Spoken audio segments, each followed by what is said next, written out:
Olá, leitores e leitoras, tudo bem com vocês? O meu nome é Isadora Rinert, esse aqui é o canal Batalhas Literárias e hoje nós voltamos então com mais uma resenha de a trilogia A Empregada. Então o livro de hoje será o segundo livro da trilogia, que é O Segredo da Empregada. Então, Bia, roda a vinheta e vamos ver se esse aqui tá aprovado no Sinceriza. Olá, leitores e leitoras! Esse vídeo, como sempre, vai ser dividido em 4 partes, sendo sinopse, considerações iniciais, considerações finais e spoilers. Lembrando que vai sim ter um aviso antes da gente entrar na sessão de spoilers, ok? Então, se tu não estiver interessado em saber o final do livro, não tem muita ali, né, necessidade de assistir essa parte, você pode pular, a Beatriz vai colocar um timestamp, então tu não vai precisar se preocupar. Antes da gente começar o vídeo, gostaria de pedir pra tu curtir, comentar, compartilhar e se inscrever aqui nesse canal, que tudo isso, adivinha, é de grátis.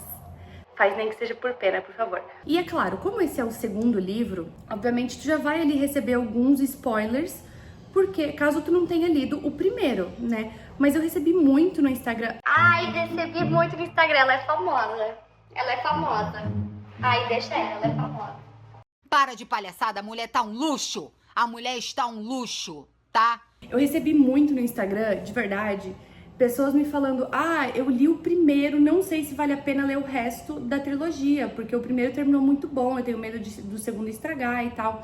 Então, provavelmente se tu tá assistindo esse vídeo, é muito provável que tu já leu o primeiro livro, ok? Então a gente vai falar um pouco disso ali em considerações iniciais. Mas então vamos para a primeira sessão do vídeo, que é sinopse. Millie saiu da casa dos Winchesters e ela está mais uma vez procurando emprego. Agora, o segredo que ela precisa proteger é mais sombrio ainda. Achar alguém que não faça 1000 perguntas sobre a vida e o passado de uma candidata a empregada é praticamente impossível. Por isso, Millie mal consegue acreditar quando Douglas Garrick a contrata. O plano dela é trabalhar na casa da família por um período curto, de preferência sem atrair nenhuma atenção, até alcançar seu objetivo maior. Só que ao longo dos dias, enquanto ela limpa a cobertura deslumbrante e prepara pratos requintados para Douglas e sua esposa, a Sra. Garrick nunca sai do quarto. Na verdade, as duas não foram sequer apresentadas, e Millie tem certeza de que já ouviu ela chorando. Certo dia, ao colocar a roupa para lavar, ela nota manchas de sangue em uma camisola, e não é a primeira vez. Millie, então, decide descobrir o que está acontecendo. Quando finalmente consegue entrar no quarto, o que ela vê muda todos os seus planos. Alguém precisa pagar, e o preço depende unicamente do que Millie está disposta a fazer. Então, essa é a sinopse. Uma coisa bem aventura, bem ação, né? Bem Velozes e Furiosos. Considerações iniciais. A Millie, obviamente, está de volta, né? Nossa protagonista do primeiro livro. Eu meio que esperava que fosse uma outra empregada lidando com problemas similares do que a Millie e talvez resolvendo de uma forma diferente, ou solucionando o caso de uma forma diferente, ou caindo nas garras realmente de alguém. Eu não esperava que fosse uma continuação da Millie. Mas foi interessante, só que o que acontece? Existe a maldição da trilogia, não existe? E essa trilogia, ela não é uma exceção, ela cai na regra da maldição da trilogia, que é: o primeiro livro é absurdo de sensacional, ele te apresenta o cenário e os personagens de uma forma extremamente coesa, ímpar, digamos assim. Então o primeiro é sempre muito bom, o segundo é aquele...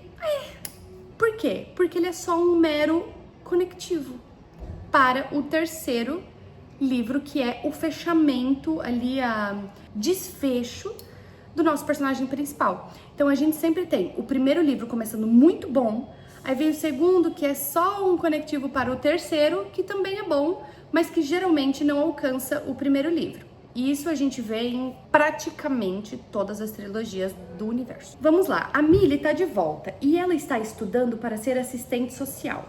Quem já conhece a história sabe que a Millie é essa personagem que gosta de ajudar os outros, inclusive até às vezes se colocando em risco, involuntariamente ela ajuda as outras pessoas.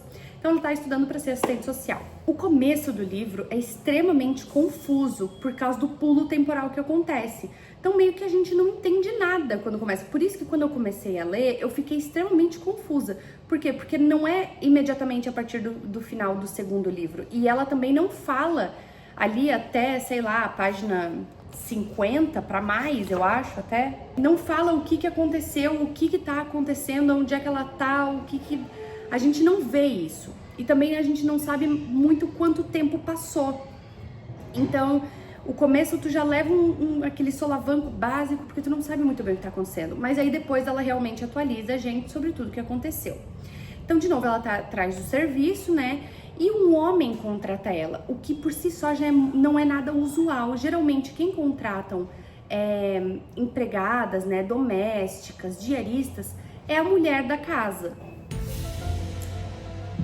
Que por si só, essa frase faria eu ser cancelada em tantos níveis, mas não tem público pra isso, né? Machista!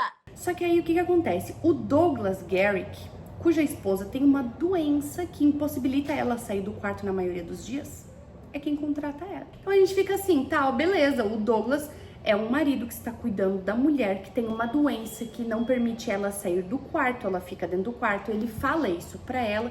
Então eu tipo, não, ok, uma cobertura, gente, assim, ó, fantástica. Só que ao mesmo tempo, a Millie, como ela ainda tá ali, né, batalhando um pouco pelas coisas, né, ela mora num flat, numa kitnet minúscula, no Brooklyn, em um lugar extremamente perigoso, tá? E é isso que a gente sabe de início. Aí então, a Millie tem um namorado agora que se chama Brock. Inclusive, abre parênteses, que nome merda, fecha parênteses. E ele é um advogado extremamente entediante, ele é insuportável. Só que a Millie gosta dele. Mas a paixão, ela não tá entre nós, entendeu? A paixão, ela não... É aquele tipo sabe aquele tipo de paixão que destroça, que completa? Tipo a paixão que ela tinha com o Enzo? O Enzo. Lembra do jardineiro do primeiro livro? Pois é, eles tiveram romance, eles namoraram. E eles eram muito vinganceiro. Sabe vinganceiro? Eles eram. Basicamente, o que acontecia? Os dois trabalhavam juntos para libertar mulheres de situações em que, por exemplo, a antiga empregadora dela, que no momento me fugiu o nome, Nina. É Nina, né? Nina. Por exemplo, a Nina, que era a última empregadora dela, também sofria por maus tratos do esposo Andrew. E aí, a Millie e o Enzo, quando começaram a namorar, começaram a se juntar para ajudar mulheres na mesma situação, e ajudaram vários. Só que o Enzo teve que voltar para a Itália, porque aparentemente a mãe dele tava pra... e dessa pra melhor. Então eles terminaram, porque relacionamento à distância não é fácil. Eu e Voz do Além conseguimos afirmar isso, por mais que a gente não vai terminar. A gente só vai terminar o dia que um de nós morrer. Então... não foi uma ameaça, foi só um comentário das vozes da minha cabeça. E a gente também já combinou quando que a gente vai morrer, quantos dias de separação entre um e outro morrer. Então tá tudo certo, gente, calma. Para de ser doida! E daí, então, quando eles terminaram, a Millie decidiu que ela ia começar a fazer assistência social para continuar ajudando pessoas em necessidade, principalmente mulheres, só que de formas um pouco mais tênues, né? Sem precisar ali pegar um bastão de beisebol e dar-lhe na nuca de alguém. Meu Deus. E aí ali a gente vê um parênteses grande, que é o Enzo saiu da Itália e foi para os Estados Unidos, eu acho, na época, antigamente, porque ele estava sendo perseguido por um cara que eles meio que tiveram desentendimento, porque o Enzo, máfia italiana, gente, em resumo, tá? Logo a Millie percebe que o trabalho dela é outra coisa, né? Não é só limpar, cozinhar, tananã. O Douglas parece ser um cara estranho. Ela já, assim que ela entra na casa, ela percebe uma atmosfera estranha, assim. Então ela pensa, tipo, bom, calma, Millie, você trabalhou muito em casos desses, talvez você esteja projetando. Calma. E a Wendy, a mulher do Douglas, é claramente abusada pelo marido e precisa de ajuda. Então, a alma vinganceira da Millie fala o quê? Tem que ajudar essa moça. Aí a Millie faz de tudo pra ajudar a Wendy, descobrindo bem aos poucos que o patrão dela, o famoso Douglas, é basicamente um escroto abusador. E nesse meio tempo, ela tá tentando evitar de ir morar com o Brock, que é o famoso namorado. Porque ele tá tentando ali forçar, né, eles morarem juntos, porque não é seguro pra ela naquele apartamento. Ele, no geral, é uma pessoa muito coesa, só que falta pegar a minúcia. E a minúcia, no caso, é ela não querer, porque ela gosta dele, mas não é apaixonada por ele. Ela gosta da segurança que ele traz pra ela, da normalidade que ele traz pra ela. Só que para quem vive no caos, e aí vocês vão se identificar se vocês passaram por isso, para quem teve muito caos na vida, quando tá tudo bem, quando não tem nada acontecendo, ou quando tu está num relacionamento extremamente saudável, sem problemas nenhum, que torna-se um tédio assustador. Me demorou muitas sessões de terapia pra entender que isso, na verdade, é só um relacionamento saudável, não é nada de tipo assim, ai, que monótono, não gosto dessa... Na verdade, é muito disso, tá? Então, na verdade, eu passo um pano, chamando ele de entediante, mas na real ele só é saudável na grande maioria parte do relacionamento dele com a Millie. A única parte que pra mim não é saudável, realmente, é ele tentar forçar ali eles a morar junto, né? Mas a missão da Millie é ajudar a Wendy. E é ali que ela começa a perceber que ela está sendo seguida por um carro que tem uma lanterna quebrada na frente. Acho que é um Monza prata, alguma coisa assim. Daí, a Millie, depois de muito ouvir, né, ali a Wendy chorar por trás da porta, convence a Wendy a abrir a porta. A Wendy abre a porta. E a Millie vê que a guria tá assim, completamente roxa, inchada e sangrando. E aí ela faz a missão da vida dela, tirar a Wendy dali. Ela consegue tirar a Wendy dali e levar pra um motel lá numa beira de estrada, até que a amiga dela vá buscar alguma coisa assim. Só que depois a Millie fica sabendo que o Douglas traz ela de volta. Então o Douglas consegue ir buscar a Wendy, né? Ele descobre. Só que tudo isso vocês têm que entender que não chega nem na metade do livro quando acontece. É super rápida essa parte, tá?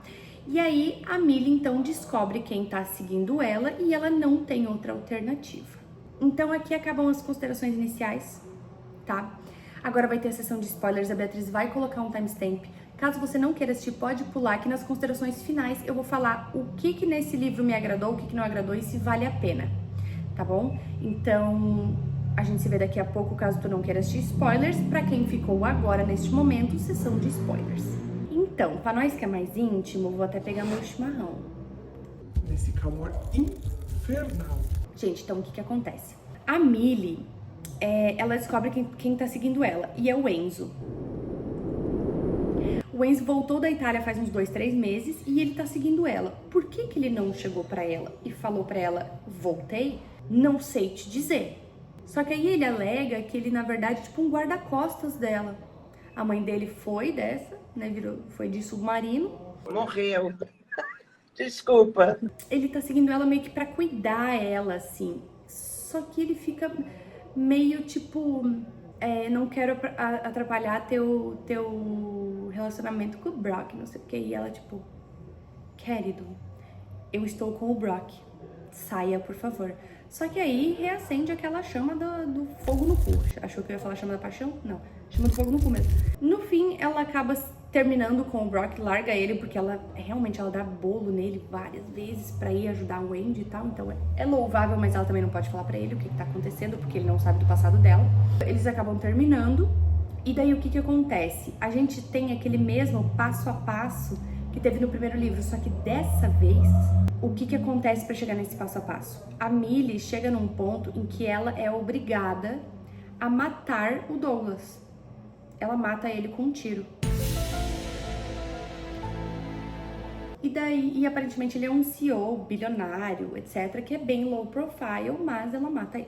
Beleza. Ela consegue matar o Douglas Garrick. E ela sai de lá para que ninguém veja o que realmente aconteceu, né, ali nesse ziriguidum grande aí, enfim. Só que aí o que acontece, meus amigos? No outro dia ela tá assistindo TV e ela tá pensando, eu matei uma pessoa de novo. Eu não acredito que eu matei mais uma pessoa. E aí ela tá assistindo TV e ela vê a foto, bilionário encontrado morto, parará, Douglas Garrick. Porque nesse ponto todo, a Wendy diz que ela vai falar que foi ela que matou em legítima defesa. Só que começam a suspeitar da Millie, vão atrás da Millie. A polícia vai atrás da Millie porque a Wendy falou, eu não acredito que isso aconteceu, cara. Salafrária. Salafrária. Falsa! Aí tá, aí beleza. Aí o que acontece? Aparece uma foto do Douglas Garrick na TV e a Millie assim... Eu não matei esse homem, eu nunca conheci esse homem. Se eu não matei esse homem, quem que eu matei? Passamos para a parte do passo a passo. O que acontece? A Wendy conheceu o Douglas Garrick, ela era muito pobre. E ela queria ter um estilo de vida muito rico. E eles se apaixonaram, se casaram e ele deu para ela o estilo de vida que ela queria ter. Só que ele era um cara bem mais low profile, que não se importava de comer hambúrguer de noite e ganhar alguns quilinhos. Ela começou a se importar muito mais com a aparência depois. Então, ela virou essa pessoa extremamente maníaca por aparência, por dinheiro, por um monte de coisa. E o Douglas Garrick não estava afim disso. E aí ela começou a ter um caso com um cara que era dono de uma loja de móveis, que era parecido com o Douglas Garrick, só que muito mais em forma, muito mais bem cuidado, que se preocupava com a aparência e com dinheiro também. Então os dois criaram um plano de vamos contratar essa empregada, que uma amiga me passou o telefone porque essa minha amiga me disse que essa empregada ali, ela resolve problemas de abuso. O Douglas tá puto comigo, a gente tá a ponto de se divorciar, ele está indo para outra localização, né? Ele tá indo para outra casa, ele tá morando lá e eu tô morando sozinha na cobertura aqui. Então, tu vai vir aqui fingir que é o Douglas, contratar a Millie, eu vou fazer maquiagem no rosto, profissional, fiz um curso de maquiagem profissional, pra aprender a parecer machucada. O Douglas vai chegar, a Millie vai chegar, vai me ver em certo momento, a atuação tem que ser 10/10. A Millie vai me ver em algum momento, vai tentar ser vinganceira, porque é instinto dela. Ela vai te matar com bala de festim, não era bala de verdade. Ela vai te matar com bala de festim, tu vai cair morto no chão, eu vou falar pra ela sei que eu vou assumir a culpa e na verdade a gente vai lá matar o Douglas de verdade, trazer o corpo dele pra cá, deitar ele aqui no chão. E aí quando a gente deitar ele aqui no chão, eu vou chamar a polícia e aí vai dar tudo certo. E realmente foi isso que aconteceu. Só que a Millie se tocou do que estava acontecendo. E aí começou a ir atrás. No fim, ela não apenas matou o impostor lá, com uma faca na goela, como também matou a Wendy. Só que quem mata não é a Millie, meus amores, não é.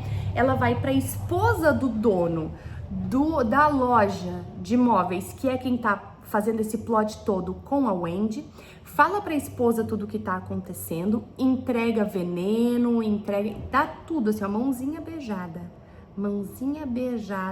e aí a mulher vai lá e mata eles. E faz ainda a Wendy assinar falando que eu matei meu marido por causa da herança e não sei o que, e agora me sinto muito culpada, estou me matando. E foi isso. O que tá acontecendo? O que tá acontecendo? O que é isso? Gente, o final é bem caótico, tá? Não vou te mentir. Mas essa é a sessão de spoilers. No fim também, né? Obviamente, Millie fica com Enzo. Ok, então vamos para considerações finais. Considerações finais, gente. O que acontece? Que eu acho um pouco levemente preocupante, tá? O primeiro livro, ele girava em torno do mistério, do crime, da treta acontecendo. Por que eu acho que esse livro não atendeu as expectativas? Se fosse só o caso do casal e a Millie tentando ajudar, eu acho que teria sido bem melhor. Só que eles colocaram um namorado bem entediante ali no meio nessa mistura, a treta com o Enzo, o passado dela junto com o mistério. Ou seja, virou uma grande salada de fruta. Tu não conseguia focar em uma coisa específica, porque quando a coisa tava ficando boa, eles mudavam e jogavam para outro lado. Então, nossa, ela tá a ponto de descobrir o que tá acontecendo, ou como livrar o Wendy daquilo, ou, enfim, tudo isso, e aí chegava nessa parte, e aí ela ia jantar com o Brock. É como se eles estivessem te tirando da imersão leitor, entendeu? A leitura, ela saía do escopo e aí distraía muito. Então, o que eu acho que aconteceu? Tentaram muito para obter pouco. E eu acho que isso é bem complicado, porque assim, se esse fosse um livro independente, se eu não soubesse, se ele fosse lançado um livro independente, se não tivesse o primeiro livro, ele seria reprovado no Sinceriza. Porque por mais que ele tenha uma leitura fluida, por mais que a narrativa dele seja legal, por mais que tudo isso, ele não passaria porque ele é uma leitura de conectivo. É isso. Ele não é uma leitura que prende, assim, tipo, absurdamente, tu precisa descobrir e não sei o quê, porque ele te tira o tempo inteiro do foco. Agora, se a gente for pensar pelo lado de que é uma trilogia, e eu já li os 3, e é por isso que eu tô vindo aqui falar pra vocês, porque assim, ó, o que eu faço, tá? Ah, vou falar de um livro que é o primeiro livro de uma trilogia. Eu nunca, jamais leio apenas o primeiro livro. Eu leio a trilogia inteira e trago a trilogia inteira pra vocês. Porque se eu fosse ler só o primeiro e o segundo, lesse só esse aqui, não tivesse lido o terceiro ainda, eu ia reprovar esse livro. Mas ele é um importante conectivo para o terceiro filme. O terceiro livro sim que é importante. Então esse aqui tá reprovado? Não, porque ele é o livro do meio de uma trilogia. Se ele fosse um livro independente, sim, ele seria reprovado. Mas ele não foi reprovado porque tem o terceiro livro. E aí entende-se de que é um livro de conexão com o terceiro filme, com o desfecho. Livro com o desfecho. Então é isso. Eu sim recomendo ler caso tu vá ler a trilogia. Se tu for ler assim, tipo, eu não sou muito da leitura, tô pensando em ler. Compra o primeiro e lê, vê o que tu acha. Compra só o primeiro, não compra o box. Compra o primeiro, lê, vê o que tu acha e é isso aí. Eu pego na biblioteca, ou enfim. Um pouco decepcionante esse vídeo, né? Um pouco pra baixo, terminou um pouco pra baixo. Poxa, eu queria que fosse tão alto astral esse vídeo, gente. Não rolou, não. Mas enfim, tu já leu? O que tu achou desse livro? A minha opinião bate com a tua? Caso tu não tenha lido, te deu vontade de ler? Nem que seja só pra ler o terceiro também? Enfim, muito obrigada por assistir até aqui, agradeço a tua atenção. Então, um grande, imenso beijo no teu coração e tchau!